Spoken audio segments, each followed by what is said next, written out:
നമസ്കാരം. തുടക്കത്തിൽ ചില സാങ്കേതിക തകരാറുകൾ നേരിട്ടതിൽ ഖേദിക്കുകയാണ്. നമുക്ക് പ്രധാന വാർത്തകളിലേക്ക് കടക്കാം. ഇസ്രയേൽ ആക്രമണം നിർത്താതെ ആണവ ചർച്ച പുനരാരംഭിക്കില്ല എന്ന് ഇറാൻ. വിദേശകാര്യമന്ത്രി അബ്ബാസ് അറക്ചി നിലപാട് വ്യക്തമാക്കിയത് യൂറോപ്യൻ യൂണിയനുമായി നടത്തിയ ചർച്ചയിൽ തങ്ങളുടെ ആണവ സമ്പുഷ്ടീകരണ നടപടികൾ സമാധാനപരം, ഇസ്രയേലിന്റെ സൈനിക നടപടി അന്താരാഷ്ട്ര നിയമങ്ങൾക്ക് വിരുദ്ധമെന്നും അമേരിക്കയുമായി ആണവ ചർച്ചകൾക്ക് തയ്യാറെന്നും അറക്ചി.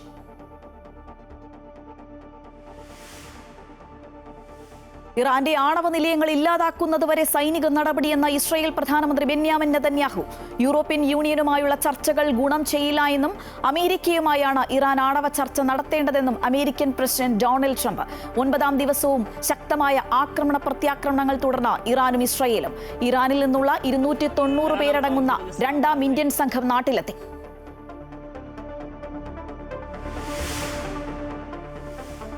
ഇന്ന് അന്താരാഷ്ട്ര യോഗാ ദിനം. രാജ്യത്ത് വിപുലമായ യോഗാ ദിനാചരണ പരിപാടികൾ. പ്രധാനമന്ത്രി നരേന്ദ്രമോദി വിശാഖപട്ടണത്ത് യോഗാ ദിനാചരണത്തിന്റെ ഭാഗമാകുന്നു. പ്രതിരോധ മന്ത്രി രാജ്നാഥ് സിംഗ് ഉധംപൂരിൽ സൈനികർക്കൊപ്പം യോഗാ ദിനാചരണത്തിൽ പങ്കെടുക്കും.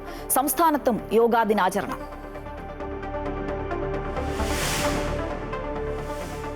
ഭാരതാംബ വിവാദത്തിൽ സർക്കാരും ഗവർണറും തമ്മിലെ പോര് മുറുകുന്നു. മന്ത്രി ശിവൻകുട്ടിയുടെ ഇറങ്ങിപ്പോക്കിലെ അതൃപ്തി അറിയിച്ച് മുഖ്യമന്ത്രിക്കും ചീഫ് സെക്രട്ടറിക്കും കത്തയക്കാൻ ഗവർണർ ആർലേക്കർ.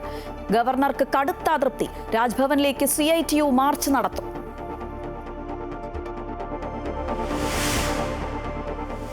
ഒറ്റത്തടി പാലത്തിൽ നിന്ന് സുരക്ഷിതമായ ഒരു പാലത്തിനു വേണ്ടിയുള്ള കാത്തിരിപ്പിൽ ആലപ്പുഴ തലവടി പഞ്ചായത്തിലെ വട്ടടി നിവാസികൾ. അപകടങ്ങൾ പലതുണ്ടായിട്ടും അധികൃതർ തിരിഞ്ഞു നോക്കുന്നില്ല എന്ന് പരാതി. മരണക്കെണിയായി കോഴിക്കോട് നഗരത്തിലെ ഓടകൾ. 3 മാസത്തിനിടെ ഓടയിൽ വീണു മരിച്ചത് 2 പേർ. ഓടകൾ അടയ്ക്കണമെന്ന് നാട്ടുകാർ. Amrita news special. Paris diamond ലീഗിൽ നീരജ് ചോപ്ര ചാമ്പ്യൻ. ജാവലിൻ ത്രോയിൽ 88.16 മീറ്റർ ദൂരമെറിഞ്ഞ് ഒന്നാമതെത്തി. നീരജിന്റെ നേട്ടം ആദ്യ ശ്രമത്തിൽ. ജർമ്മനിയുടെ ജൂലിയൻ വെബർ 2ാം സ്ഥാനത്ത്.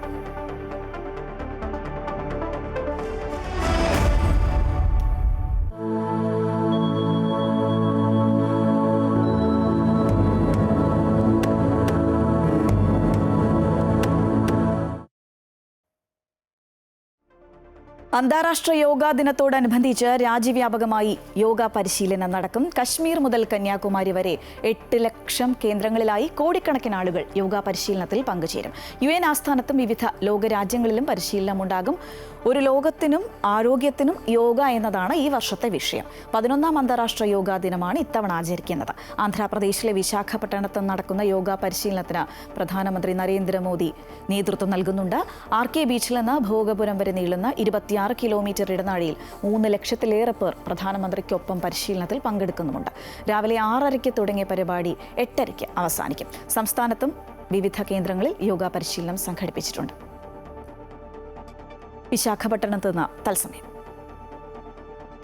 ఆయన నిజమైన ధ్యానం సైతం తన మనశ్శాంతిని ఎలా నిలుపుకోవాలో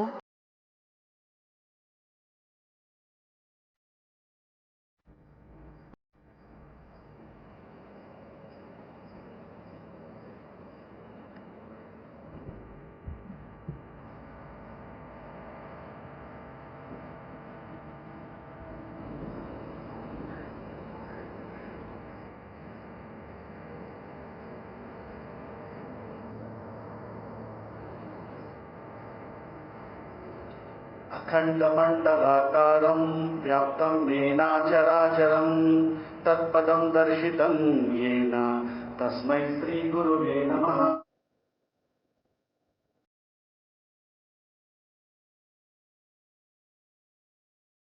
आप सभी को मेरा नमस्कार. ആന്ധ്രാപ്രദേശിലെ വിശാഖപട്ടണത്ത് യോഗ പരിശീലനം നടക്കുകയാണ്. പ്രധാനമന്ത്രി നരേന്ദ്രമോദിയുടെ നേതൃത്വത്തിലാണ് യോഗ പരിശീലനം നടക്കുന്നത്. അതിന്റെ തത്സമയ ദൃശ്യങ്ങളാണ് നമ്മൾ കണ്ടുകൊണ്ടിരിക്കുന്നത്. राष्ट्रीय योग दिवस का बहुत बहुत शुभकामनाएं और बधाइयां. అందమైన నగరం విశాఖపట్నంలో అందరికీ स्वागतम सुस्वागतम. आप सभी को विशाखापट्टनम के सुंदर नगर में स्वागत है और अभिनंदन है.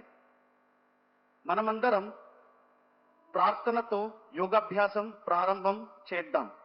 आइए आज का सत्र हम प्रार्थना से प्रारंभ करेंगे. ध्यानासन लोग कूर्चंडी, किसी भी ध्यानात्मक आसन में बैठ जाइए। नमस्कार मुद्रा धारण చేయండి। नमस्कार मुद्रा में बैठ जाइए। कళ్ళు మూసుకోండి, నిదానంగా కళ్ళు మూసుకోండి। धीरे से आंखें, कोमलता से आंखें बंद कीजिए। ओंकार उच्चारण చేస్తూ प्रार्थना प्रारंभम చేద్దాం। ओंकार का उच्चारण करते हुए प्रार्थना का प्रारंभ करेंगे।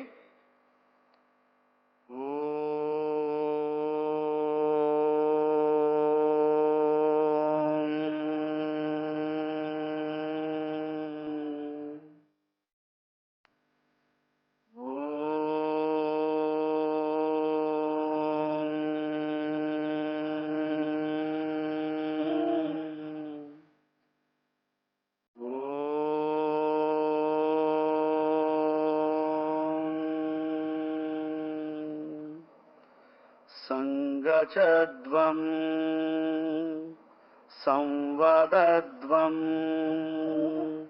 संगचध्वं संवदध्वं संवो मनांसि वानतां देवाभागं यथा पूर्वे संजानाना उपासते संजानाना उपासते संजानाना उपासते।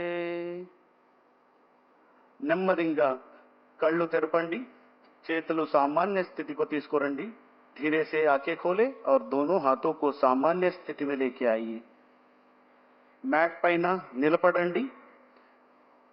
धीरे से खड़े हो जाइए। अब हम चालन क्रिया का अभ्यास करेंगे। ఇప్పుడు चालन क्रिया अभ्यासम చేద్దాం। गर्दन का क्रियाओं के साथ शुरू करेंगे। మొదటిగా नेक मूवमेंट्स చేద్దాం। गर्दन को आगे और पीछे झुकाने का अभ्यास। తల ముందుకు వెనక్కు వంచుతో अभ्यासम। दोनों पैरों के बीच में 2 इंच का दूरी बना। എന്തായാലും അന്താരാഷ്ട്ര യോഗാ ദിനാചരണം രാജ്യമൊട്ടാകെ ആചരിക്കുകയാണ്. ആന്ധ്രാപ്രദേശിലെ വിശാഖപട്ടണത്ത് നടക്കുന്ന യോഗാ പരിശീലനത്തിന് പ്രധാനമന്ത്രി നരേന്ദ്രമോദി നേതൃത്വം നൽകുകയാണ്. RK ബീച്ചിൽ നിന്ന് ഭോഗപുരം വരെ നീളുന്ന 26 കിലോമീറ്റർ ഇടനാഴിയിൽ 3 ലക്ഷത്തിലേറെ പേർ മോദിക്കൊപ്പം പങ്കെടുക്കുന്നുണ്ട്. തത്സമയ ദൃശ്യങ്ങളാണ് നമ്മൾ കണ്ടത്. അന്താരാഷ്ട്ര യോഗാ ദിനാചരണത്തിന്റെ ഭാഗമായി കേന്ദ്ര ടൂറിസം വകുപ്പ് തിരുവനന്തപുരത്ത് സംഘടിപ്പിച്ച യോഗാ പരിപാടിയിൽ കേന്ദ്രമന്ത്രി ജോർജ് കുര്യൻ പങ്കെടുക്കുകയാണ്. തത്സമയം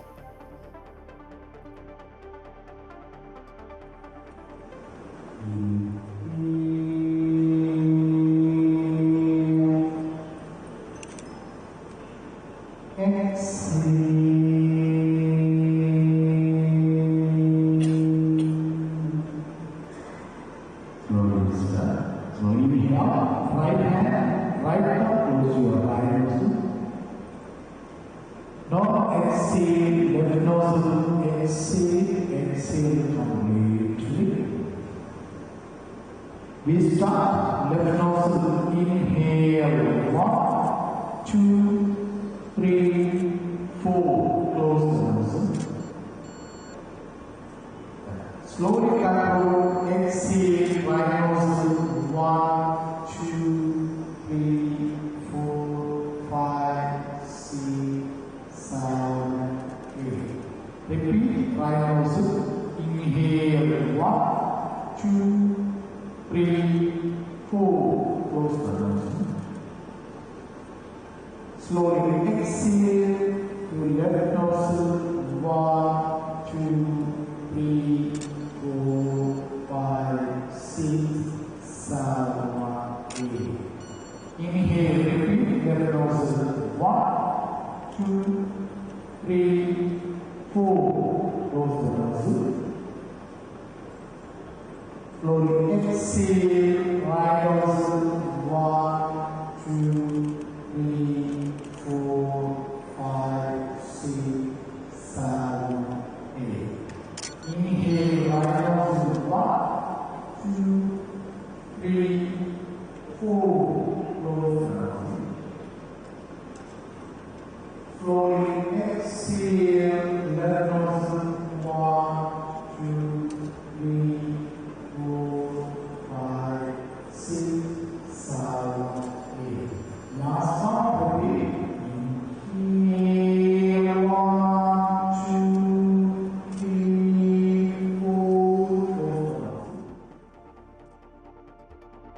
കേന്ദ്ര ടൂറിസം വകുപ്പ് തിരുവനന്തപുരത്ത് സംഘടിപ്പിച്ച യോഗ പരിപാടിയിൽ കേന്ദ്രമന്ത്രി ജോർജ് കുര്യൻ പങ്കെടുക്കുകയായിരുന്നു. തത്സമയ ദൃശ്യങ്ങളാണ് നമ്മൾ കണ്ടത്. ആലപ്പുഴ കഞ്ഞിക്കുഴിയിൽ ഒരു യോഗാ ഗ്രാമമുണ്ട്. പഞ്ചായത്തിലെ വിവിധ വാർഡുകൾ കേന്ദ്രീകരിച്ച് ഒരുക്കിയിരിക്കുന്ന യോഗ ക്ലബ്ബുകളുടെ നേതൃത്വത്തിലാണ് പ്രായഭേദമന്യേ എല്ലാവർക്കും യോഗ പരിശീലനം നൽകുന്നത്. സർക്കാർ ആയുർവേദ ഡിസ്പെൻസറിയിൽ ദേശീയ ആയുഷ് മിഷന്റെ ഭാഗമായി തുടങ്ങിയ യോഗ പരിശീലനം പഞ്ചായത്തിന്റെ ഇടപെടലിലൂടെ വിപുലമാക്കുകയായിരുന്നു.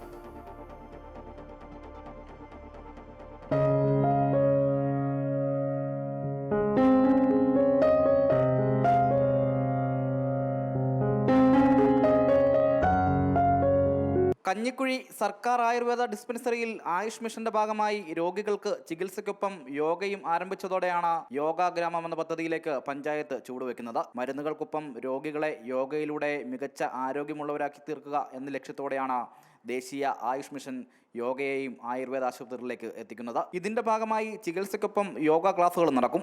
ആശുപത്രിയോട് ചേർന്ന പ്രത്യേകമായി തയ്യാറാക്കിയ യോഗ സെന്ററിലാണ് ക്ലാസുകൾ ഒരുക്കിയിരിക്കുന്നത്. നമ്മുടെ ഡിസ്പെൻസറിയിൽ യോഗ ഇൻസ്ട്രക്ടറുടെ സേവനം നമുക്ക് ലഭ്യമാണ്. അതുകൊണ്ട് തന്നെ നമ്മുടെ ഒ പിയിൽ ചികിത്സയ്ക്ക് എത്തുന്ന പേഷ്യൻസിന് ഔഷധങ്ങൾ നൽകുന്നതോടൊപ്പം തന്നെ അവരുടെ രോഗാവസ്ഥയ്ക്ക് അനുസൃതമായ യോഗാസനങ്ങൾ, പ്രാണായാമം, ധ്യാനം മുതലായവ നമ്മളിവിടെ പരിശീലിപ്പിച്ച് വരുന്നുണ്ട്.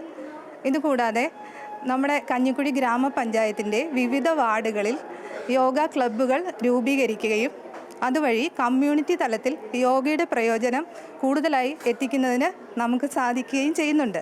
യോഗയുടെ പ്രാധാന്യം തിരിച്ചറിഞ്ഞ് പുതുതലമുറ കൂടി യോഗയെ ഏറ്റെടുത്തതോടെ സെന്ററിൽ പുതിയ തലമുറയ്ക്കായി ഒരിടം കൂടി കരുതി വെക്കുകയായിരുന്നു ആശുപത്രി അധികൃതർ. കുട്ടികളിലൂടെ ആരോഗ്യമുള്ള ഒരു പുതിയ തലമുറയെ വാർത്തെടുക്കുക എന്ന ലക്ഷ്യത്തോടെ വേനലവധിക്കാലത്താണ് യോഗ പഠനം ആരംഭിച്ചത്. അങ്ങനെ അവധിക്കാലത്തെ കളിച്ചിരിമേളങ്ങൾക്കൊപ്പം അല്പം കാര്യവുമായി. യോഗ ഇൻസ്ട്രക്ടർ ഡോക്ടർ ദേവിയുടെ നേതൃത്വത്തിൽ യോഗ അഭ്യസിക്കാനായി പഞ്ചായത്തിലെ നിരവധി കുട്ടികളാണ് ഇവിടേക്ക് എത്തുന്നത്. ഏറ്റവും അധികം മാനസികവും ശാരീരികവുമായ രീതിക്ക് കുട്ടികൾക്ക് അങ്ങേയറ്റം ഉല്ലാസം നൽകുന്നതും അവരെ വളരെ ആക്റ്റീവായിട്ട് കീപ്പ് ചെയ്യുകയും മറ്റ് അനാവശ്യ ചിന്തകളിലേക്ക് അവർ ഡൈവേർട്ട് ചെയ്ത് പോകാണ്ടിരിക്കുകയും സഹായിക്കുന്നത് യോഗ ക്ലാസ്സുകളാണ്. നമ്മൾ പ്രതീക്ഷിച്ചതിലും വളരെയധികം ഫീഡ്ബാക്ക് കുട്ടികളിൽ നിന്ന് നമുക്ക് കിട്ടാൻ പറ്റി. 3 വർഷങ്ങൾക്ക് മുൻപാണ് പഞ്ചായത്ത് യോഗ ഗ്രാമം എന്ന പദ്ധതി ആവിഷ്കരിക്കുന്നത്. തുടർന്ന് പഞ്ചായത്തിലെ വിവിധ വാർഡുകൾ കേന്ദ്രീകരിച്ച് യോഗ അഭ്യസിപ്പിക്കാനുള്ള പ്രവർത്തനങ്ങൾ ആരംഭിച്ചു. കുട്ടികളും വയോജനങ്ങളും ഉൾപ്പെടെ പഞ്ചായത്തിലെ വലിയൊരു സമൂഹമാണ് ഇന്ന് യോഗയിലൂടെ ജീവിതശൈലി രോഗങ്ങളെ പ്രതിരോധിക്കുന്നത്. പഞ്ചായത്തിൻ്റെ പ്രത്യേക പദ്ധതിയാണ് ഒരു യോഗ ഗ്രാമം എന്നുള്ളത്. കഞ്ഞിക്കുഴിയിലെ 18 വാർഡുകളിലെയും ആവശ്യക്കാരായ എല്ലാ പ്രായത്തിലുള്ള ആൾക്കാർക്കും യോഗ അഭ്യസിക്കുന്നതിനുള്ള സജ്ജീകരണങ്ങൾ പഞ്ചായത്ത് ഒരുക്കിയിട്ടുണ്ട്. അതിനൊരു ഇൻസ്ട്രക്ടറെ, ഡോക്ടർ ദേവി എന്ന് പറയുന്ന ഒരു ഇൻസ്ട്രക്ടർ എല്ലാ വാർഡുകളിലും പോയി ഓരോ പങ്കെടുക്കുന്ന ആൾക്കാരുടെ സമയം ക്രമപ്പെടുത്തിയാണ് ഞങ്ങൾ പരിശീലനം കൊടുത്തുകൊണ്ടിരിക്കുന്നത്. കുഞ്ഞുങ്ങൾ മുതൽ പ്രായമായവർ വരെയുള്ള എല്ലാ വിഭാഗത്തിലുള്ള ആൾക്കാർക്കും യോഗ അഭ്യസിക്കാനുള്ള സൗകര്യം പഞ്ചായത്ത് ഒരുക്കിയിരിക്കുകയാണ്. പ്രായഭേദമന്യേ ഏതൊരാൾക്കും യോഗ അഭ്യസിക്കുന്നതിനായി എല്ലാ വാർഡുകളിലും പ്രത്യേക പരിശീലന കേന്ദ്രങ്ങളും യോഗ ക്ലബ്ബുകളും ഇതിനായി പഞ്ചായത്ത് ഒരുക്കിയിട്ടുണ്ട്. പുതിയ തലമുറ യോഗയെ ഇരുകൈ നീട്ടി സ്വീകരിച്ചതോടെ ലഹരിക്ക് അടിമപ്പെടാതെ മാനസികവും ശാരീരികവുമായ ആരോഗ്യമുള്ള ഒരു സമൂഹത്തെ വാർത്തെടുക്കുക എന്ന ലക്ഷ്യം പ്രാവർത്തികമാക്കുവാൻ കഴിഞ്ഞതിന്റെ സന്തോഷത്തിലാണ് കഞ്ഞിക്കുഴിയിലെ പഞ്ചായത്ത് ഭരണസമിതി. അമൃത ന്യൂസ്, ആലപ്പുഴ. യോഗയുടെ പ്രാധാന്യം നിരവധി പേർ ഇപ്പോൾ തിരിച്ചറിയുന്നുണ്ട്. അതുകൊണ്ട് തന്നെ യോഗയിലേക്ക് തിരിഞ്ഞിരിക്കുന്ന ആളുകളുടെ എണ്ണവും കൂടിക്കൂടി വരികയാണ്. ഞങ്ങളും ആ ഒരു പ്രാധാന്യം മനസ്സിലാക്കുന്നുണ്ട്. അതുകൊണ്ട് യോഗ സംബന്ധിച്ച വാർത്തകൾ ഇനിയും ഏറെയുണ്ട്. മനസ്സിനും ശരീരത്തിനും ആത്മീയ ആരോഗ്യ ഉണർവേകുന്നതിനൊപ്പം സ്ത്രീ ശാക്തീകരണം കൂടി ലക്ഷ്യമിട്ട് പ്രവർത്തിക്കുകയാണ് കൊല്ലത്തെ vibrant yoga and meditation centre. വീട്ടമ്മമാർ മുതൽ സ്കൂൾ കുട്ടികൾ വരെ ഈ കൂട്ടായ്മയിൽ അംഗങ്ങളാണ്. യോഗയിലൂടെ നൃത്തച്ചുവടുകൾ വയ്ക്കുന്ന ഈ പെൺകരുത്ത് ഇതിനകം നിരവധി പുരസ്കാരങ്ങളും നേടിയിട്ടുണ്ട്. അടുക്കളയിൽ നിന്ന് അരങ്ങത്തേക്കെന്ന പ്രയോഗം അക്ഷരാർത്ഥത്തിൽ നടപ്പിലാക്കിയ ഒരു കൂട്ടായ്മ. ആരോഗ്യരംഗത്തെ യോഗയുടെ ഗുണങ്ങൾ തിരിച്ചറിഞ്ഞാണ് കൊല്ലം വാളത്തുങ്കലുള്ള പ്രിൻസി ഇതിന് തുടക്കം കുറിച്ചത്. ആദ്യമൊക്കെ ഇതിലേക്ക് കടന്നുവരാൻ പലർക്കും മടിയായിരുന്നു. പക്ഷേ പ്രതിസന്ധികളെ മറികടന്ന് ഇവിടേക്ക് എത്തിയവർ ഒത്തുചേരുമ്പോൾ ഇത് 500-ൽ പരം അംഗങ്ങളുള്ള ഒരു കുടുംബമായി വളർന്നു കഴിഞ്ഞിരിക്കുന്നു. വിട്ടുമാറാതെയുള്ള ആരോഗ്യ പ്രശ്നങ്ങൾക്ക് ഒരു പരിഹാരമായാണ് ഇത്തരത്തിൽ ഒരു യോഗ പരിശീലന കേന്ദ്രം ആരംഭിച്ചത്. പിന്നീട് ഇതൊരു സ്ത്രീ ശാക്തീകരണത്തിലേക്ക് വളർന്നു. സെൽഫ് കോൺഫിഡൻസ് വർദ്ധിക്കുമ്പോൾ തന്നെ പല പല പ്രശ്നങ്ങളെ ഹാൻഡിൽ ചെയ്യാനുള്ള മനസ്സിൻ്റെ പവർ അവർക്ക് കിട്ടുന്നുണ്ട്. അതുപോലെ തന്നെ അവരുടെ ശാരീരിക സ്ഥിതി അനുസരിച്ച് ഡിഫെൻഡ് ചെയ്യാൻ പറ്റണം. അപ്പോൾ നമ്മളൊരു ഡിഫെൻഡ് പോലല്ല കൊടുക്കുന്നത്, അസുഖത്തെ മാറ്റം വരുത്താനാണ് യോഗ കൊടുക്കുന്നത്. അതിലൂടെ തന്നെ അവർ സെൽഫായിട്ട് തന്നെ കോൺഫിഡൻസ് ലെവൽ വർദ്ധിക്കുകയും മാക്സിമം അനാവശ്യ കാര്യങ്ങളിലേക്ക് പോകാതെ അവർ ശരീരത്തെയും മനസ്സിനെയും നിയന്ത്രിക്കാൻ അവർക്ക് യോഗയിലൂടെ കഴിയുന്നുണ്ട്. നിലപാടുകൾക്കും സാമൂഹ്യ ഇടപെടലുകൾക്കും അതിർവരമ്പിട്ടിരുന്ന സമൂഹത്തിൽ നിന്നും വീട്ടമ്മമാർക്ക് പൊതുരംഗത്തേക്കുള്ള ഉറച്ച കാൽവയ്പ് കൂടിയായിരുന്നു ഈ സംരംഭം. കുടുംബത്തിന്റെ കെട്ടുപാടുകളിൽ നിശബ്ദരാക്കപ്പെട്ടവർ യോഗയെന്ന ആത്മബലത്തിന്റെ ശക്തിയിലൂടെ മുന്നോട്ട് വന്നിരിക്കുന്നു. യോഗയിൽ നിന്ന് ഒരുപാട് കോൺഫിഡൻസ് ലെവലാണ്. കാര്യം നമുക്ക് മാനസികാരോഗ്യമാണ് പ്രധാനം.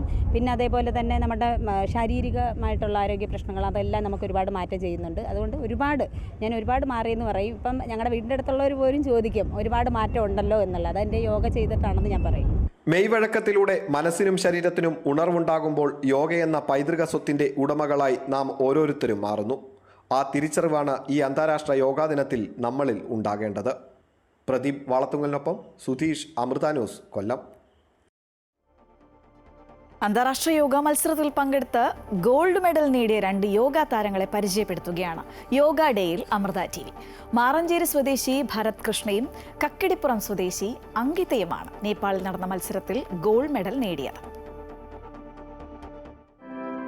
ചങ്ങരംകുളം SM സ്കൂളിലെ വിദ്യാർത്ഥികളായ ഭരത് കൃഷ്ണയും അങ്കിതയുമാണ് നേപ്പാളിൽ നടന്ന അന്താരാഷ്ട്ര യോഗ ചാമ്പ്യൻഷിപ്പിൽ ഗോൾഡ് മെഡൽ നേടിയത്. School games and activities development foundation of India സംഘടിപ്പിച്ച ചാമ്പ്യൻഷിപ്പിൽ 9 വയസ്സുകാർക്കുള്ള മത്സരത്തിലാണ് ഇരുവരും മെഡൽ നേടിയത്.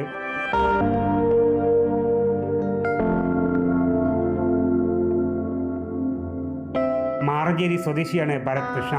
ചെറുപ്രായത്തിൽ തന്നെ യോഗയോട് താല്പര്യം പ്രകടിപ്പിച്ചിരുന്ന ഭരത് കൃഷ്ണന് കവിതയും ഇഷ്ടവിഷയമാണ്. പ്രാണായാമം ശ്വാസോച്ഛ്വാസ പ്രക്രിയയുടെ ഗതിയെ നിയന്ത്രിച്ച സ്വാധീനത്തിലാക്കുന്നതാണ് പ്രാണായാമം. പാട്ട്, പിന്നെ ഡ്രോയിങ്, പിന്നെ റുബിക്സ് ക്യൂബ് ചെയ്യാറിയ, അങ്ങനെയൊക്കെ. പിന്നെ യോഗ, പനയോലോണ്ട് ഓരോന്ന് ഈ മൊറം, കൊട്ട അതൊക്കെ നെയ്യറിയ. പടുവണ കാടലിന നീലിയ ബണ്ണ.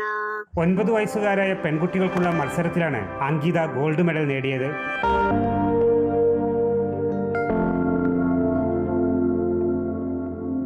എടപ്പാൾ കുറ്റിപ്പാല സ്വദേശിയാണ് അങ്കിത. അപ്പൊ 2 സ്കൂൾ ഗെയിംസിൽ പോയി, അതില് ഗോൾഡ് മെഡൽ ആയിരുന്നു. പിന്നെ സ്റ്റേറ്റ് അസബ കോളേജിലായിരുന്നു, അതിലും ഗോൾഡ് മെഡൽ ആയിരുന്നു. നാഷണൽ പോയി, അത് ഗോവയിൽ വെച്ചായിരുന്നു, അതിൽ ഗോൾഡ് മെഡൽ ആയിരുന്നു. പിന്നെയാണ് ഇന്റർനാഷണലിലേക്ക് സെലക്ഷൻ കിട്ടിയത്. യോഗാചാര്യനായ ആലങ്കോട് സുരേഷിന്റെ ശിക്ഷണത്തിലാണ് അങ്കിതയും ഭരത് കൃഷ്ണയും യോഗ പരിശീലിക്കുന്നത്. യോഗയിൽ കൂടുതൽ ഉയരങ്ങളിലെത്താൻ കഴിയുമെന്ന പ്രതീക്ഷയിലാണ് അങ്കിതയും ഭരത് കൃഷ്ണയും. അമൃത ന്യൂസ്, മലപ്പുറം. കേന്ദ്ര ടൂറിസം മന്ത്രാലയം കൊച്ചിയിൽ സംഘടിപ്പിച്ച യോഗാ ദിന പരിപാടിയിൽ കേന്ദ്രമന്ത്രി സുരേഷ് ഗോപി പങ്കെടുത്തു. യോഗ ആചാരമല്ല, നിഷ്ഠയാണെന്ന് പരിപാടി ഉദ്ഘാടനം ചെയ്തുകൊണ്ട് മന്ത്രി പറഞ്ഞു. ബോൾഗാട്ടി പാലസിൽ സംഘടിപ്പിച്ച പരിപാടിയിൽ 200ഓളം പേർ പങ്കെടുത്തു. എല്ലാവർക്കും അദ്ദേഹം വൃക്ഷത്തൈകൾ വിതരണം ചെയ്തു.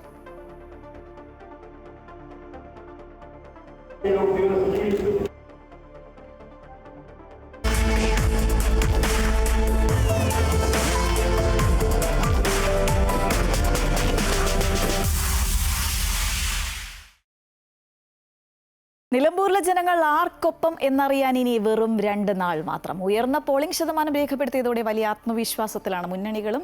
PV അൻവർ കൂട്ടിയും കിഴിച്ചും ദിവസങ്ങൾ എണ്ണി തീർക്കുകയാണ് സ്ഥാനാർത്ഥികൾ. വിവരങ്ങളുമായി വർഷയും TK അരവിന്ദനും ചേരുകയാണ്. ആദ്യം വർഷയിലേക്ക് പോവുകയാണ്. വർഷയെ സൂചിപ്പിച്ചതുപോലെ വലിയ ആത്മവിശ്വാസമുണ്ട്, പക്ഷേ അപ്പോഴും ഒരു ചങ്കിടിപ്പ് അങ്ങനെ തന്നെ നിൽക്കുകയാണ്. ഇന്നലെ ഈ സ്ഥാനാർത്ഥികളൊക്കെ പ്രതീക്ഷകൾ പങ്കുവച്ച് നമ്മോടൊപ്പം ചേർന്നിരുന്നു. അവരുടെ ഒരു പ്രതീക്ഷകളൊക്കെ എങ്ങനെയാണ് ഈ അവസരത്തിൽ നമുക്ക് എങ്ങനെയാണ് പറയാൻ കഴിയുക?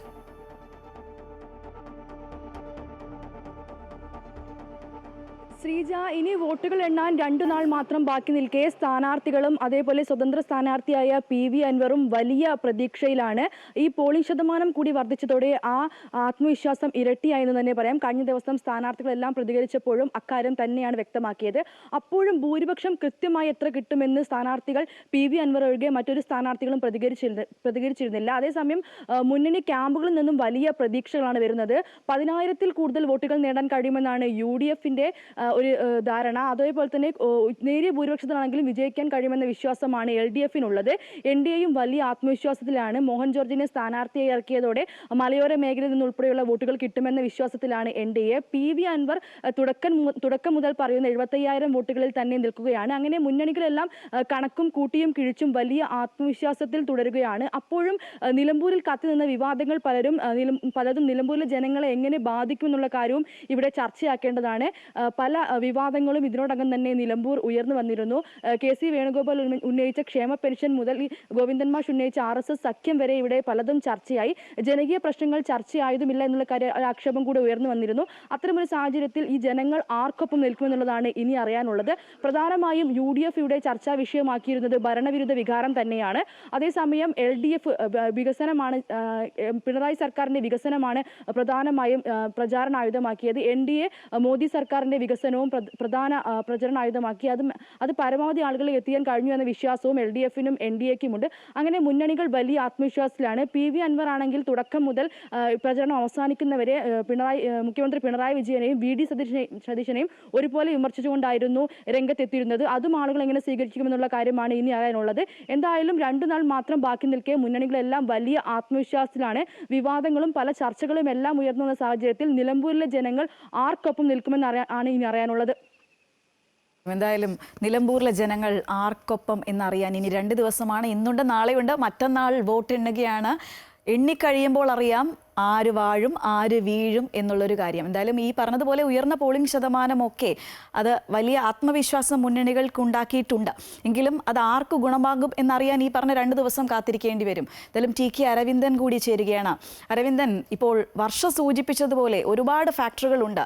ഈ അൻവർ ഫാക്ടറാണ് അതിൽ ഏറ്റവും പ്രധാനം. അതുപോലെ തന്നെ ഈ പറഞ്ഞതുപോലെ വിവാദങ്ങൾ അത് വലിയ തോതിൽ ചർച്ചയായിട്ടുണ്ട്. ഇതൊക്കെ എങ്ങനെ വോട്ട് മറിയും എന്നുള്ളൊരു കാര്യം, ഒരു ആകാംക്ഷ, അത്രയും വലിയൊരു സസ്പെൻസ് തന്നെയാണ് ശരിക്കും പറഞ്ഞാൽ നിലമ്പൂരിൽ ഉള്ളത് അല്ലേ? അടിയൊഴുക്കുകളും മറ്റൊരു വശത്തുണ്ട്. അപ്പോൾ മൊത്തത്തിലൊരു സസ്പെൻസ് അല്ലേ? ശ്രീജ, തീർച്ചയായും അടിയൊഴുക്കുകൾ തന്നെയാണ് നിർണായകമായിട്ട് മുന്നണികൾ കരുതുന്നത്. പലതരത്തിൽ ഇവിടെ നേരത്തെ പറഞ്ഞ പോലെ അൻവർ ഒരു പ്രധാന ഘടകമാണ്. അൻവർ പിടിക്കുന്ന വോട്ട്, എത്രത്തോളം വോട്ട് പിടിക്കും എന്നുള്ളത് മറ്റ് ഇരു മുന്നണികളും വിജയപരാജയങ്ങളെ ആശ്രയിക്കും. അൻവർ ക്യാമ്പ് ഏറ്റവും അവസാനം പറയുന്നത് 30,000 വോട്ടെങ്കിലും അൻവർ പിടിക്കും എന്നുള്ളതാണ്. അങ്ങനെ വന്നു കഴിഞ്ഞാൽ ഒരു 25,000 വോട്ട് ഒക്കെ 20,000 വോട്ടിന് മേലെ അൻവർ പിടിച്ചു കഴിഞ്ഞാൽ അത് UDFിനെ ബാധിക്കാൻ സാധ്യത ഏറെയാണ്. എന്നാൽ UDF പറയുന്ന അൻവർ പിടിക്കുന്ന ഓരോ വോട്ടും LDFിൻ്റെതാകും. കാരണം പിണറായി സത്തിനെതിരായുള്ള ഒരു പ്രവർത്തനമാണ് അൻവർ നടത്തിയത് എന്നുള്ളതാണ്. മറ്റൊരു പ്രധാന ഘടകം മലയോര മേഖലയിൽ നിന്ന് BJP കൊണ്ടുവന്ന സ്ഥാനാർത്ഥി, മലയോര മേഖലയിൽ ഒരു ക്രിസ്ത്യൻ സമുദായത്തിൽപ്പെട്ട മോഹൻ ജോർജിനെ സ്ഥാനാർത്ഥിയാക്കുക വഴി മലയോര മേഖലയിലെ വോട്ട് സ്വന്തം ക്യാമ്പിൽ എത്തിക്കാൻ എന്നുള്ള പ്രതീക്ഷയായിരുന്നു NDAയ്ക്ക് ഉണ്ടായിരുന്നത്. ഇതൊരു പ്രധാന ഘടകമാണ്. ഇത്തരത്തിൽ NDA പിടിക്കുന്ന വോട്ടുകൾ മലയോര മേഖലയിൽ നിന്ന് കൂടുതൽ വോട്ട് പിടിച്ചു കഴിഞ്ഞാൽ അതും UDFിനെ ബാധിക്കും. ഈ ഒരു പ്രതീക്ഷ LDFിനുണ്ട്. പക്ഷേ UDFിൻ്റെ ക്യാമ്പ് പറയുന്നത് നിലമ്പൂരിൽ പോത്തുകല്ല്, അമരമ്പലം, മൂത്തേടം തുടങ്ങിയ പഞ്ചായത്തുകളിൽ സ്വരാജിന് ചിലപ്പോൾ നേരിയ ഭൂരിപക്ഷം ഉണ്ടാകും, അല്ലെങ്കിൽ ഒപ്പത്തിനൊപ്പം ഉണ്ടാകാം. ബാക്കി എല്ലാ തദ്ദേശ സ്വയംഭരണ സ്ഥാപനങ്ങളിലും മുന്നേറാൻ UDFിന് കഴിയും. ഒരു 10,000-ന് മേൽ വോട്ടിൻ്റെ ഭൂരിപക്ഷത്തിൽ വിജയിക്കാൻ കഴിയുമെന്നൊരു പ്രതീക്ഷയാണ് UDF ക്യാമ്പിനുള്ളത്. എന്തായാലും ഈ അടിയൊഴുക്കുകളെ പ്രത്യേകം ശ്രദ്ധിക്കണം. മറ്റൊരു കാര്യം, തെരഞ്ഞെടുപ്പിൽ പ്രധാന ചർച്ചാ വിഷയമായിരുന്ന മറ്റ് കാര്യം മലപ്പുറം ജില്ലാ പരാമർശവും ഒപ്പം തന്നെ മുഖ്യമന്ത്രിയുടെ ഈ പരാമർശവും UDFിൻ്റെ നേതാക്കളുടെ പരാമർശങ്ങളുമായിരുന്നു. ഇതെല്ലാം മലപ്പുറം ജില്ലയെ ബാധിക്കുന്ന വിഷയങ്ങളായി വന്നു. ഒപ്പം തന്നെ ജമാഅത്തെ ഇസ്ലാമി ബന്ധം UDFിൻ്റെ ഇത് വലിയ ചർച്ചാ വിഷയമായി വന്നു. ഇതെല്ലാം മണ്ഡലത്തിലെ പ്രധാന വോട്ടർമാരെ ഈ തരത്തിൽ ബാധിച്ചു എന്നുള്ളൊരു സുപ്രധാന ചോദ്യമുണ്ട്. ന്യൂനപക്ഷ വോട്ടുകൾ ഏകീകരിക്കാൻ കഴിഞ്ഞു എന്ന് UDF വിശ്വസിക്കുമ്പോൾ സമസ്ത പോലുള്ള പല സംഘടനകളും ജമാഅത്തെ ഇസ്ലാമി ബന്ധത്തെ എതിർത്തിരുന്നു. ഇതെല്ലാം ഒരു പ്രധാന ഘടകമായി വരും. അതിനാൽ തന്നെ അടിയൊഴുക്കുകൾ ഇതെല്ലാം ഏതെല്ലാം തരത്തിൽ വിവിധ സംഘടനകളെ സ്വാധീനിച്ചിട്ടുണ്ട് എന്നുള്ളതിനെ ആശ്രയിച്ചായിരിക്കും നിലമ്പൂരിലെ തെരഞ്ഞെടുപ്പ്. പക്ഷേ മുന്നണികളൊന്നും പ്രതീക്ഷ കൈവിടുന്നില്ല. എന്തായാലും ഈ പ്രതീക്ഷകൾക്കൊക്കെ 2 ദിവസം കൂടി, നാളെ ഒരു ദിവസം കൂടി ആയുസ് ഉണ്ട്. ശ്രീജ, തീർച്ചയായും പ്രതീക്ഷകൾക്കിനി 2 നാൾ. അത് കഴിയുമ്പോൾ അറിയാം ശരിക്കും നിലമ്പൂരിൻ്റെ മനസ്സിൽ എന്തായിരുന്നു എന്ന വിവരങ്ങളുമായി ഒപ്പം ചേരുകയായിരുന്നു TK അരവിന്ദനും വർഷ ഗിരീഷും. നമുക്ക് മറ്റു വാർത്തകളിലേക്ക് കൂടി പോകേണ്ടതുണ്ട്. രാജ്ഭവനിലെ ഭാരതാംബ വിവാദത്തിലേക്കാണ് നമ്മൾ ഇനി പോകുന്നത്. ഗവർണർ സർക്കാർ പോരങ്ങനെ മുറുകുകയാണ്. മന്ത്രിയുടെ പ്രോട്ടോകോൾ ലംഘനം ഉന്നയിച്ച് മുഖ്യമന്ത്രിക്കും ചീഫ് സെക്രട്ടറിക്കും കത്ത് നൽകാനാണ് രാജ്ഭവന്റെ നിലവിലെ ഒരു നീക്കം. അതേസമയം നിയമപരമായി നേരിടാനാണ് സർക്കാരിന്റെ തീരുമാനം. വിവരങ്ങളുമായി രജിത് കുമാർ ചേരുകയാണ്. രജിത്ത്, ഈ സൂചിപ്പിച്ചതുപോലെ ഇതൊരു വിവാദം എന്നതിലുപരി ഒരു അഭിമാന പ്രശ്നമായി മാറിയിരിക്കുന്നു എന്നാണ് മനസ്സിലാക്കേണ്ടത്. കഴിഞ്ഞ ദിവസം നമ്മൾ കേട്ടു വിദ്യാഭ്യാസ മന്ത്രിയുടെ പ്രതികരണം. അദ്ദേഹം പറഞ്ഞത് പാഠ്യപദ്ധതിയിൽ ഉൾപ്പെടുത്തും, എന്താണ് ഗവർണറുടെ റോൾ എന്നതുകുറിച്ച്. അപ്പോൾ ആ രീതിയിലൊക്കെ വൈകാരികമായൊരു പ്രതികരണം സർക്കാരിന്റെ ഭാഗത്തുനിന്ന് വരുന്നു. പക്ഷേ തിരിച്ച് രാജ്ഭവനും അതേ രീതിയിൽ ഉറച്ചു നിൽക്കുകയാണ്. അവരൊരു കത്ത് നൽകാൻ തീരുമാനിച്ചിരിക്കുന്നു. പ്രോട്ടോകോൾ ലംഘനം ചൂണ്ടിക്കാട്ടി മുഖ്യമന്ത്രിക്കും ചീഫ് സെക്രട്ടറിക്കും കത്ത് നൽകാൻ. അപ്പോൾ കാര്യങ്ങൾ ഒരറ്റത്തും ഒതുങ്ങുന്നില്ല എന്നല്ലേ മനസ്സിലാക്കേണ്ടത്? തീർച്ചയായും ഗവർണർ സർക്കാർ പോര് മുറുകുക തന്നെയാണ് എന്ന് തന്നെയാണ് പ്രധാനപ്പെട്ട കാര്യം. കഴിഞ്ഞ 2 ദിവസങ്ങളായി നമ്മൾ കണ്ടതാണ് പ്രതിഷേധങ്ങൾ ശക്തമായി തന്നെ തുടർന്നുകൊണ്ടിരിക്കുന്ന ഒരു സാഹചര്യമാണ്. സർക്കാർ തലത്തു നിന്നും ഇടതുപക്ഷത്തിന്റെ ഭാഗത്തു നിന്നും പ്രതിഷേധങ്ങൾ ശക്തമാകുന്നു. അതേസമയത്ത് തന്നെ രാജ്ഭവനും തന്റെ നിലപാട് ഘടിപ്പിക്കുകയാണ്. ഗവർണറും തങ്ങളുടെ നിലപാട് ഘടിപ്പിക്കുകയാണ്. കാരണം പ്രോട്ടോകോൾ ലംഘനം ഉണ്ടായിരിക്കുന്നത് മന്ത്രിയുടെ ഭാഗത്തു നിന്നാണ് എന്നാണ് അവർ പറയുന്നത്. ഒപ്പം തന്നെ ഈ പ്രോട്ടോകോൾ ലംഘനം മന്ത്രിയുടെ പ്രോട്ടോകോൾ ലംഘനം ചൂണ്ടിക്കാണിച്ചുകൊണ്ട് തന്നെ ചീഫ് സെക്രട്ടറിക്കും മുഖ്യമന്ത്രിക്കും കത്ത് നൽകാനാണ് ഇപ്പോൾ രാജ്ഭവൻ തയ്യാറെടുക്കുന്നത്. അതേ സമയത്ത് തന്നെയാണ് സർക്കാരിന്റെ ഭാഗത്തു നിന്നും ഏത് തരത്തിലുള്ള ഭരണഘടനാപരമായ കാര്യങ്ങൾ മാത്രം രാജ്ഭവനിൽ നടക്കത്തക്ക രീതിയിൽ എന്ത് നിയമസാധുതയാണ് ഇതിന് തേടാൻ കഴിയുക എന്നതാണ് ഇപ്പോൾ സർക്കാർ തേടുന്നത്. അത്തരത്തിൽ ആ നിയമസാധുത ചൂണ്ടിക്കാണിച്ചുകൊണ്ട് തന്നെ ഗവർണർക്ക് കത്ത് നൽകാനുള്ള അല്ലെങ്കിൽ ഗവർണറെ ധരിപ്പിക്കാനുള്ള നിലപാട് തന്നെയാണ് ഇവർ സർക്കാർ തലത്തിൽ നിന്നുണ്ടാകുന്നത്.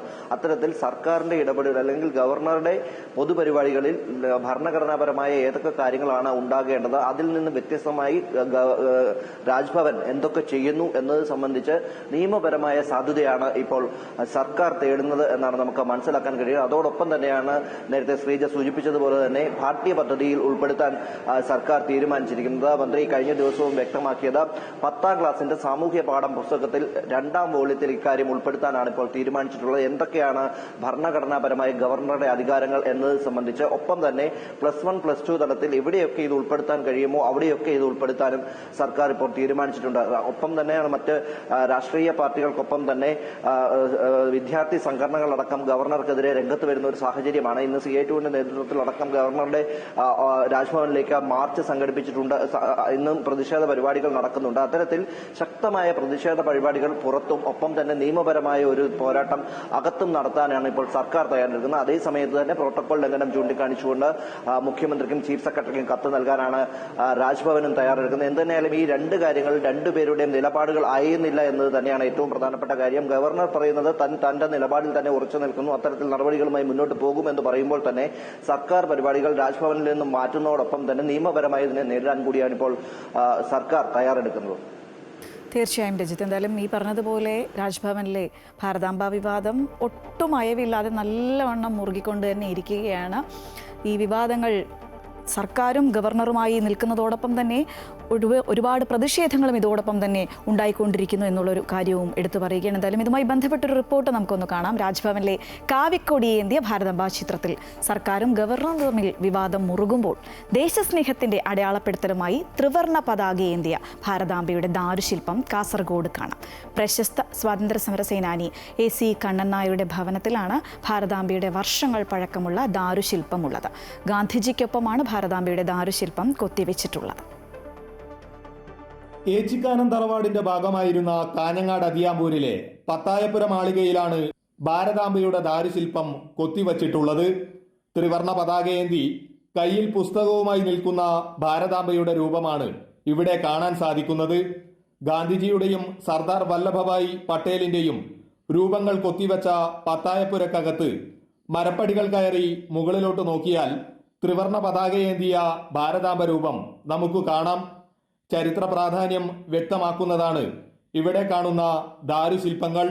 രാജ്ഭവൻ കേന്ദ്രീകരിച്ചുള്ള രാഷ്ട്രീയ വിവാദങ്ങൾ മുറുകവെ ഭാരതാംബ സങ്കല്പത്തിന്റെ ചരിത്ര പശ്ചാത്തലത്തെക്കുറിച്ച് പ്രശസ്ത ചരിത്രകാരൻ ഡോക്ടർ C. ബാലൻ പ്രതികരിച്ചു.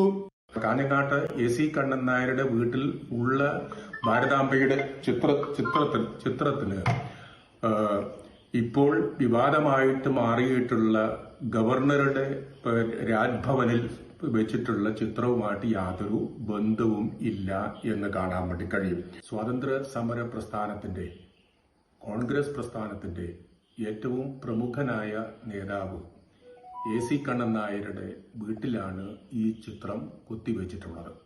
ഭാരതാംബയുടെ ഒരു കൈയിൽ ദേശീയ പതാകയും മറുകൈയിൽ ഒരു പുസ്തകവും ഒപ്പം തലയ്ക്ക് ചുറ്റും പ്രഭാവലയുമുള്ള ഒരു ഭാരതാംബയാണ് നമുക്ക് ആ ചിത്രത്തിൽ കാണാം.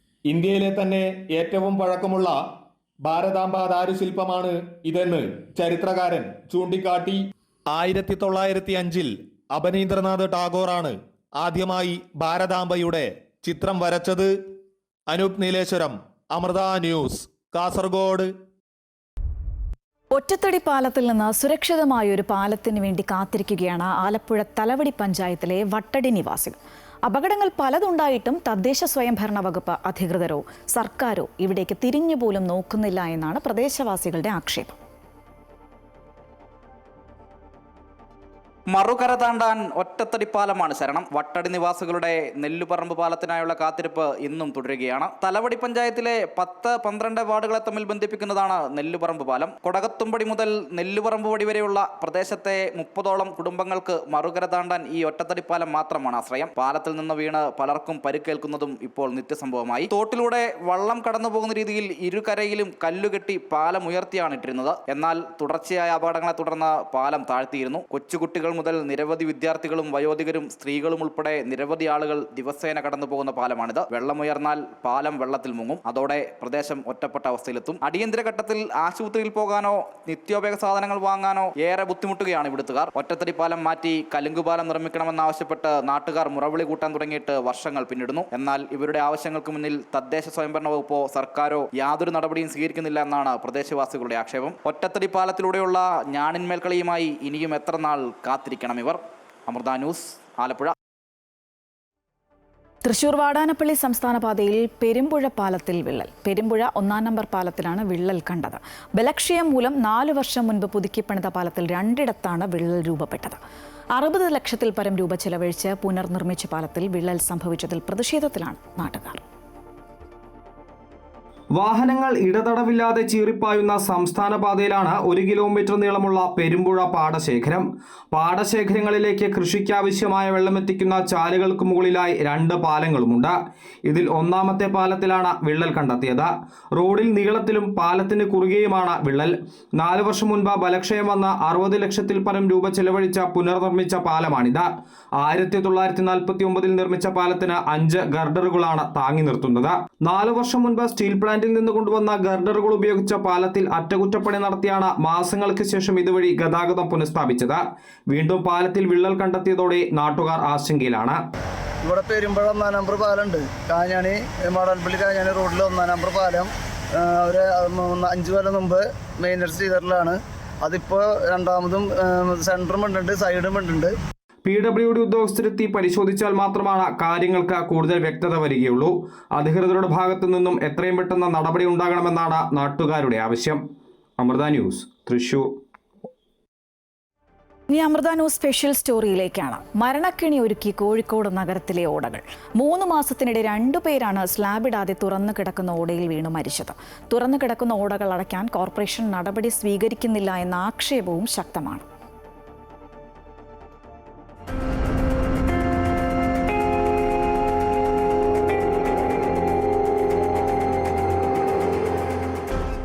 നഗരത്തിലെ പലയിടങ്ങളിലെയും കാഴ്ച ഇതാണ്. തുറന്നു കിടക്കുന്ന ഓടകളിലേക്ക് ആളുകൾ വീഴുന്നത് പതിവ് സംഭവമായി മാറിയിരിക്കുന്നു.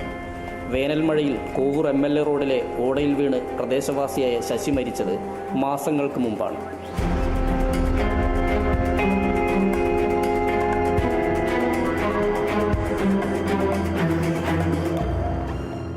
ഓട നിറഞ്ഞു കവിഞ്ഞ് റോഡിലെത്തിയിരുന്നു. റോഡും തോടും തിരിച്ചറിയാതെ വെള്ളത്തിൽ വീണ ശശിയുടെ മൃതദേഹം 1.5 കിലോമീറ്റർ ദൂരെ നിന്നാണ് കണ്ടെത്തിയത്. ഓടയിൽ സ്ലാബിടുമെന്ന് കോർപ്പറേഷൻ അധികൃതർ വ്യക്തമാക്കിയെങ്കിലും നടപടി മാത്രം ഉണ്ടായില്ല. കണ്ടമാനം വെള്ളം ഉണ്ടാവും. മഴ വന്നാൽ ചേവായൂർ മെഡിക്കൽ കോളേജിൽ നിന്നൊക്കെ വരുന്ന വെള്ളം ദേവഗിരി പൊന്നങ്കോട് വന്നതിൽ ഇത്രയും മലവെള്ളം വരുന്ന സ്ഥലമാണ്. ഇത് പാലായി എത്തണം. അത് പാലായി പോയി കഴിഞ്ഞാൽ പിന്നെ പല വഴിക്കായിട്ട് പോകും. ഇവിടെ ഈ ഒരു റോഡ് കൂടെ തന്നെ വേണം. അപ്പോൾ ആൾക്കാർക്ക് നടക്കാൻ വിഷമം തന്നെ.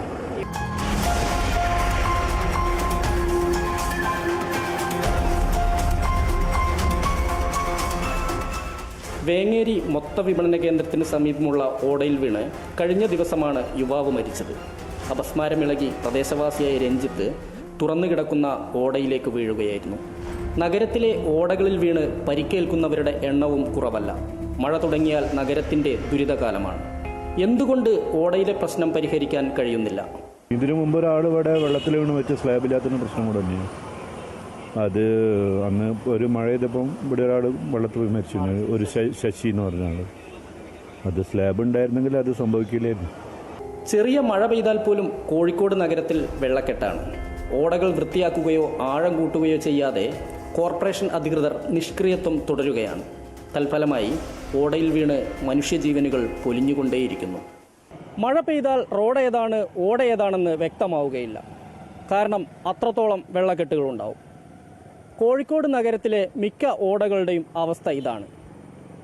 മനുഷ്യജീവനുകൾ ഇവിടെയാണ് പൊലിയുന്നത്. എന്നാൽ നടപടി ഒരിക്കലും ഉണ്ടാവാറില്ല എന്നുള്ളതാണ് വാസ്തവം. ക്യാമറാമാൻ ശ്രീജിത്തിനൊപ്പം എസ് വിനേഷ് കുമാർ, അമൃത ന്യൂസ്, കോഴിക്കോട്. തലസ്ഥാന നഗരത്തെ തെരുവുനായ ശല്യത്തിന് ഇതുവരെ പരിഹാരമായില്ല. പ്രധാന വിനോദസഞ്ചാര കേന്ദ്രങ്ങളെല്ലാം കൈയടക്കിയിരിക്കുകയാണ് തെരുവുനായകൾ. എത്രയും പെട്ടെന്ന് ഈ പ്രശ്നത്തിന് ഒരു പരിഹാരം കാണണമെന്നാണ് ഉയർന്ന ആവശ്യം. തെരുവുനായ ശല്യത്തിനെതിരെ പരാതികളും പ്രതിഷേധങ്ങളും ഉയരാൻ തുടങ്ങിയിട്ട് കുറച്ചു കാലമായി. തലസ്ഥാനത്തെ വിനോദസഞ്ചാര കേന്ദ്രങ്ങളായ വേളിയും ശംഖുമുഖവും വെട്ടുകാടും തെരുവുനായ ശല്യം രൂക്ഷമാണ്. ശാന്തമായി കിടക്കുന്ന പട്ടികൾ എപ്പോഴാണ് അക്രമാസക്തമാകുക എന്ന് പറയാൻ സാധിക്കില്ല. ഏത് നിമിഷവും ഒരു ആക്രമണം പ്രതീക്ഷിച്ച് തെരുവുകളിലൂടെ നടക്കേണ്ട അവസ്ഥയാണ്. മലപ്പുറത്ത് പേവിഷബാധയെ തുടർന്ന് മരണപ്പെട്ട പെൺകുട്ടിയുടെ പിതാവും ബന്ധുക്കളും തെരുവുനായ ശല്യത്തിന് ഇതുവരെ പരിഹാരമാകാത്തത് ചൂണ്ടിക്കാണിച്ച് കുറച്ചു ദിവസങ്ങൾക്ക് മുൻപാണ് സെക്രട്ടേറിയറ്റിന് മുന്നിൽ പ്രതിഷേധവുമായി എത്തിയത്. തെരുവുനായയെ പേടിച്ച് പുറത്തിറങ്ങി നടക്കാൻ തന്നെ ഭയമാണെന്നും എത്രയും പെട്ടെന്ന് ഈ പ്രശ്നത്തിനൊരു പരിഹാരം വേണമെന്നുമാണ് ഉയരുന്ന ആവശ്യം. ഇപ്പം സമൂഹത്തിൽ ആൾക്കാർ കൂടുന്ന സ്ഥലത്തെല്ലാം കഴിച്ചിട്ടിടുന്ന വേസ്റ്റ്, ഐസ്ക്രീം, പിന്നെ ഫുഡ് ഐറ്റംസ്, ഇവിടെയൊക്കെ തന്നെയും നായ്ക്കളുടെ ശല്യം വളരെ കൂടുകയും മറ്റുള്ളവർക്ക് വളരെ ബുദ്ധിമുട്ടുണ്ടാക്കും. നഗരസഭ എത്രയും പെട്ടെന്ന് നഗരസഭ അതിനൊരു നല്ലൊരു തീരുമാനം എടുക്കണം. തെരുവ് നായ്ക്കളെ എവിടെയെങ്കിലും പാർപ്പിക്കാനുള്ള സൗകര്യം ചെയ്യണം. കൃത്യസമയത്ത് വാക്സിൻ എടുത്തിട്ടും പേവിഷബാധയേറ്റ് എന്തുകൊണ്ട് മരണങ്ങൾ ഉണ്ടാകുന്നു എന്നതിന് കൃത്യമായൊരു ഉത്തരമില്ല. ഇനിയൊരു ജീവൻ കൂടി നഷ്ടപ്പെടാൻ കാത്തുനിൽക്കാതെ എത്രയും പെട്ടെന്ന് ഈ തെരുവുനായ പ്രശ്നത്തിന് പരിഹാരമുണ്ടാകണം. അമൃത ന്യൂസ്, തിരുവനന്തപുരം.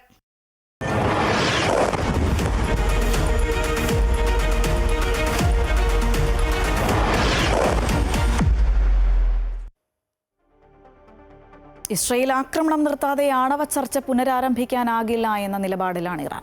ജനീവയിൽ യൂറോപ്യൻ യൂണിയനുമായി നടത്തിയ ചർച്ചയിലാണ് ഇറാൻ നിലപാട് വ്യക്തമാക്കിയത്. രാജ്യത്തിന്റെ ആണവ പദ്ധതി സമാധാനപരമായ ആവശ്യങ്ങൾക്ക് വേണ്ടിയാണെന്നും ഇറാൻ പറഞ്ഞു.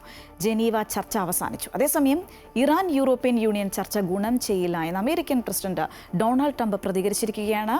അതേസമയം ഇറാൻ ഇസ്രയേൽ സംഘർഷം ഇപ്പോഴും അങ്ങനെ തുടരുകയുമാണ്. യൂറോപ്യൻ യൂണിയൻ നേതാക്കളുമായി ഇറാൻ വിദേശകാര്യമന്ത്രി അബ്ബാസ് അരാഗ്ചി നടത്തിയ ചർച്ചയിലാണ് രാജ്യത്തിന്റെ നിലപാട് വ്യക്തമാക്കിയത്. ഇറാന്റെ ആണവ പദ്ധതി സമാധാനപരമായ ആവശ്യത്തിനാണെന്നും അതിനെതിരായ ആക്രമണം രാജ്യാന്തര നിയമങ്ങൾക്കെതിരാണെന്നും ഇറാൻ പറഞ്ഞു. ഇസ്രയേൽ ആക്രമണം തുടർന്നാൽ അത് പ്രതിരോധിക്കാൻ രാജ്യത്തിന് അവകാശമുണ്ടെന്നും ഇറാൻ വ്യക്തമാക്കി. UK, ജർമ്മനി, ഫ്രാൻസ് തുടങ്ങിയ രാജ്യങ്ങളിലെ വിദേശകാര്യമന്ത്രിമാരും യൂറോപ്പിലെ നയതന്ത്രജ്ഞരുമാണ് ജനീവ ചർച്ചയിൽ പങ്കെടുത്തത്. ഇറാന്റെ നിലപാട് കാരണം മോശം ദിനങ്ങളാണ് വരാനിരിക്കുന്നതെന്ന് ചർച്ചയിൽ നേരിട്ട് പങ്കെടുക്കാതെ വീഡിയോ സന്ദേശത്തിലൂടെ ഇസ്രയേൽ വിദേശകാര്യമന്ത്രി വ്യക്തമാക്കി. യൂറോപ്യൻ രാജ്യങ്ങളുമായി ചർച്ചകൾക്ക് തയ്യാറാണെന്നാണ് ഇറാന്റെ നിലപാട്. അതേസമയം അന്താരാഷ്ട്ര ആണവോർജ്ജ ഏജൻസി ഐക്യരാഷ്ട്രസഭയിൽ ഇസ്രയേലിനെതിരെ രംഗത്തെത്തി. കടുത്ത ഭാഷയിലാണ് ഇറാന്റെ ആണവ കേന്ദ്രങ്ങൾ ആക്രമിച്ചതിനെതിരെ മുന്നറിയിപ്പ് നൽകിയത്. ഇറാനിലെ ആണവ കേന്ദ്രങ്ങൾ ആക്രമിച്ചത് വൻ സുരക്ഷാ വീഴ്ചയാണെന്നും ഇനി ആവർത്തിക്കരുതെന്നുമാണ് ആണവോർജ്ജ ഏജൻസിയുടെ മുന്നറിയിപ്പ്. ആണവായുധം ഉണ്ടാക്കുന്നില്ലെന്ന് ഇറാൻ UN-ൽ വ്യക്തമാക്കി. ഇറാനിലെ ഇസ്രയേൽ ആക്രമണത്തെ GCC അപലപിക്കുകയും ചെയ്തു. സമാധാന നീക്കങ്ങളെ പിന്തുണയ്ക്കുമെന്ന് തുർക്കിയും UN-ൽ നിലപാടെടുത്തു. തങ്ങളുടെ വ്യോമപാത ഇസ്രയേൽ യുദ്ധവിമാനങ്ങൾ ലംഘിച്ചെന്ന് ഇറാഖ് കുറ്റപ്പെടുത്തി. ജനീവ ചർച്ചകൾ ഇനിയും തുടരുമെന്ന് ഫ്രാൻസ് വ്യക്തമാക്കി. ഇസ്രയേൽ ഇറാൻ സംഘർഷങ്ങൾ ആരംഭിച്ച ശേഷം നടക്കുന്ന ആദ്യത്തെ വിപുലമായ ചർച്ചയായിരുന്നു ഇത്. എന്നാൽ ഇറാൻ യൂറോപ്യൻ യൂണിയൻ ചർച്ച ഗുണം ചെയ്യില്ലെന്നാണ് അമേരിക്കൻ പ്രസിഡന്റ് ഡൊണാൾഡ് ട്രംപിന്റെ നിലപാട്. ഇറാന് താൽപര്യം താൽപര്യം അമേരിക്കയുമായുള്ള ചർച്ചകൾക്കാണെന്നും ട്രംപ് വ്യക്തമാക്കി. News desk Amrita TV. വിപണി വിലയിരുത്തലുമായി ജിയോജെറ്റ് ഫിനാൻഷ്യൽ സർവീസസിലെ സീനിയർ ഇൻവെസ്റ്റ്മെന്റ് സ്ട്രാറ്റജിസ്റ്റും ജനറൽ മാനേജറുമായ കെ ദിലീപ് ചേരുകയാണ്. Shri Dileep, good morning. കേരളത്തിലേക്ക് സ്വാഗതം. ഈ ഒരാഴ്ചത്തെ വിപണിയെ നമുക്ക് എങ്ങനെ വിലയിരുത്താം? നേട്ടത്തിലായിരുന്നു കഴിഞ്ഞയാഴ്ച വ്യാപാരം അവസാനിപ്പിച്ചിരുന്നത്. അവസാന ദിവസം ഉണ്ടായിട്ടൊരു നിക്ഷേപ താല്പര്യമാണ് വിപണിയെ നേട്ടത്തിലെത്തിച്ചത്. ഒട്ടുമിക്ക മേഖലകളിലും നേട്ടത്തോടെയുള്ള വ്യാപാരമായിരുന്നു നടന്നിരുന്നത്. മുൻനിര സൂചികയായി നിഫ്റ്റി 25,000 എന്ന നിലവാരത്തിന് മുകളിൽ വ്യാപാരം അവസാനിപ്പിക്കുകയും ചെയ്തു. വരും ദിവസങ്ങളിലും നിക്ഷേപ താല്പര്യം തുറന്നേക്കുമെന്ന് തന്നെയാണ് കരുതുന്നത്. രണ്ട് കാരണങ്ങളാണ് ഇന്നലെ വിപണിയെ നേട്ടത്തിലെത്തിക്കാൻ സഹായിച്ചത്. ഒന്ന്, US ഇപ്പോൾ നടക്കുന്ന ഇസ്രായേൽ ഇറാൻ യുദ്ധത്തിൽ നിന്നും തൽക്കാലം ചേരേണ്ടതില്ല എന്നൊരു തീരുമാനം ഉണ്ടാക്കിയിട്ടുള്ള ഒരു സാഹചര്യം. ഒപ്പം തന്നെ ക്രൂഡ് ഓയിൽ വിലയിൽ ഉണ്ടായിട്ടുള്ള ഇടിവും. ഈ രണ്ട് ഘടകങ്ങളുമാണ് ഇന്നലെ വിപണിയിൽ നിക്ഷേപ താല്പര്യത്തിന് പ്രേരിപ്പിച്ചത്. എന്നാൽ നിക്ഷേപ സ്ഥാപനങ്ങൾ, പ്രത്യേകിച്ചും ആഭ്യന്തര നിക്ഷേപ സ്ഥാപനങ്ങൾ, കുറേ നാളുകളായി വിപണിയിൽ തുടർച്ചയായി നിക്ഷേപത്തിലായിരുന്ന ആഭ്യന്തര നിക്ഷേപ സ്ഥാപനങ്ങൾ ഇന്നലെ ഈ ഒരു അവസരം ലാഭമെടുക്കുന്നതിന് വേണ്ടി ഉപയോഗിച്ച് ഏതാണ്ട് 3,500 കോടി രൂപയുടെ വിൽപ്പനയാണ് ആഭ്യന്തര നിക്ഷേപ സ്ഥാപനങ്ങൾ നടത്തിയത്. എന്നാൽ വിദേശ നിക്ഷേപ സ്ഥാപനങ്ങൾ ഇപ്പോഴും വിപണിയിൽ വലിയ തോതിലുള്ള നിക്ഷേപം തുടരുക തന്നെയാണ്. ഇന്നലെ ഏതാണ്ട് 7,500 കോടി രൂപയുടെ നിക്ഷേപമാണ് വിദേശ നിക്ഷേപ സ്ഥാപനങ്ങളുടെ ഭാഗത്തും ഉണ്ടായത്. ഒട്ടുമിക്ക മേഖലകളിലും അതിൻ്റെ ഒരു പ്രതിഫലനം ഉണ്ടാവുകയും ചെയ്തു. വരും ദിവസങ്ങളിലും വലിയ തോതിലുള്ള നിക്ഷേപ താല്പര്യം ഈ രീതിയിൽ തുടർന്നേക്കുമെന്ന് തന്നെയാണ് കരുതുന്നത്. ആ രീതിയിലുള്ള ക്രമപ്പെടലാണ് കഴിഞ്ഞ ഒരാഴ്ച മുഴുവൻ വിപണിയിൽ കണ്ടിരുന്നത്. ഇനി 25,200 എന്നുള്ള നിലവാരമാണ് മുൻനിര സൂചികയായി നിഫ്റ്റിക്ക് പ്രധാനം.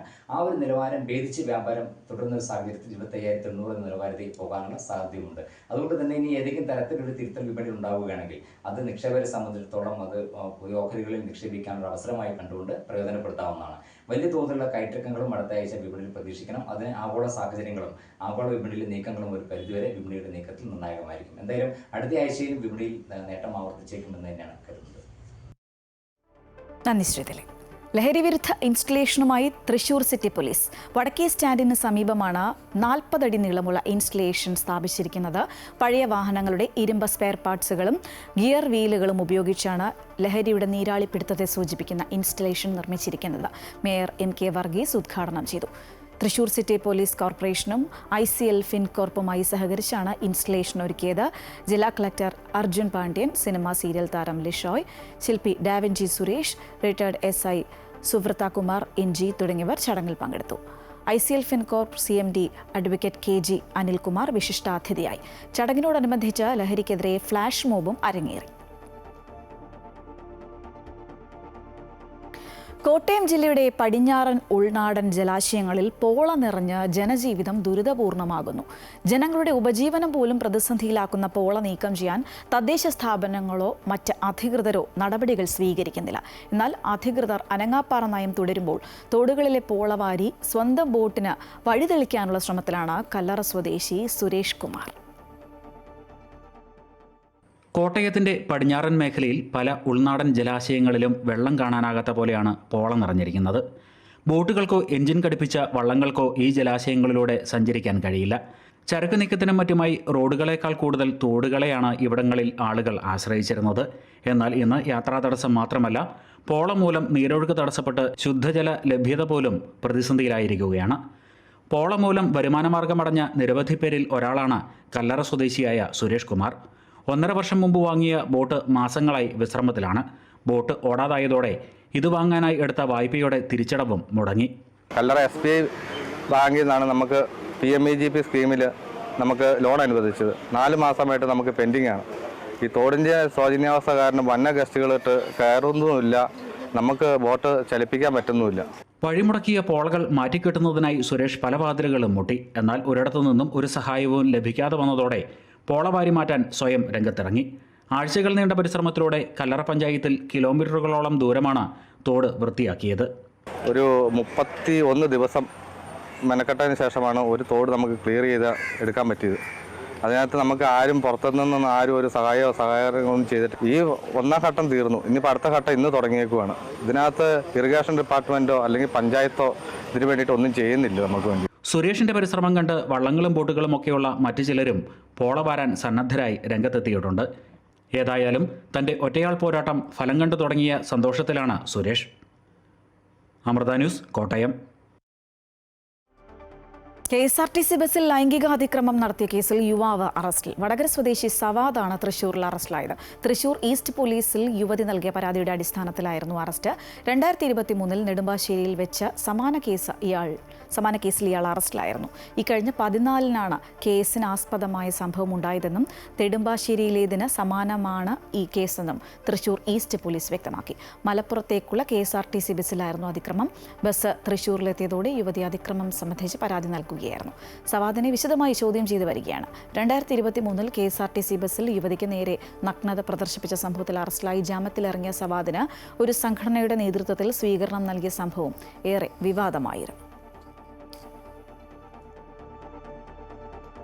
വിശ്വമഹാകവി രവീന്ദ്രനാഥ ടാഗോർ മുതൽ വൈക്കം മുഹമ്മദ് ബഷീർ വരെ നിരവധി സാഹിത്യകാരന്മാരുടെ രേഖാചിത്രങ്ങൾ തത്സമയം വരച്ച കോന്നി അമൃത VHSSലെ വായനാ പക്ഷാചരണം വ്യത്യസ്തമാക്കി. വേഗവരയിലെ ലോക റെക്കോർഡ് ജേതാവ് കൂടിയായ ഡോക്ടർ ജിതേഷ് ജിയാണ് സചിത്ര പ്രഭാഷണ രീതിയിൽ വായനാ പക്ഷാചരണം ഉദ്ഘാടനം ചെയ്തത്. സ്കൂൾ പ്രധാന അധ്യാപിക രാധിക റാണിയുടെ അധ്യക്ഷതയിൽ ചേർന്ന യോഗത്തിൽ യുവ കവയിത്രി Sandhya Suneesh, staff secretary R Jayasree, Ranjith Rajasekharan, N Bindu എന്നിവർ പ്രസംഗിച്ചു. തത്സമയ സാഹിത്യ സചിത്ര പ്രശ്നോത്തരി വിജയികൾക്ക് ഡോക്ടർ ജിതേഷ് ജി സമ്മാനങ്ങൾ വിതരണം ചെയ്തു.